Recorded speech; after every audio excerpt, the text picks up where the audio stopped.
এক ছিল গরিব বাপ্পি। সে খুবই অসহায়। তার কোনো ঘর নেই, নেই আপন কেউ।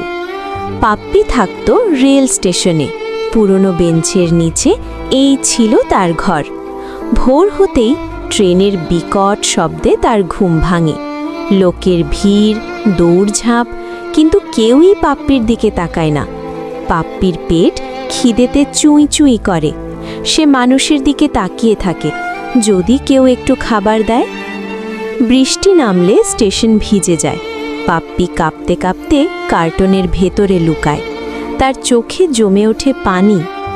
একদিন এক ছোট ছেলে পাপ্পিটাকে দেখে। ছেলেটা নিজের বিস্কুটটা এগিয়ে দেয়। পাপ্পি ধীরে ধীরে কাছে আসে। প্রতিদিন ছেলেটা আসে, খাবার দেয়, মাথায় হাত বুলিয়ে দেয়। পাপ্পির চোখে ফিরে আসে ভরসা। একদিন ছেলেটা বলে, চলো, তোমার আর কষ্ট থাকবে না। পাপ্পি স্টেশন ছেড়ে যায়। তার লেজ নড়ে, চোখে আনন্দের জল। আজ সে আর একা নয়। রেল স্টেশনের গরিব পাপ্পি আজ ভালোবাসার ঘর পেয়েছে। কারণ একটু মায়াই জীবন বদলে দেয়। তো বন্ধুরা, ভিডিওটি ভালো লাগলে অবশ্যই ভিডিওতে একটা লাইক দিয়ে সুন্দর একটা কমেন্ট করে দাও। ধন্যবাদ।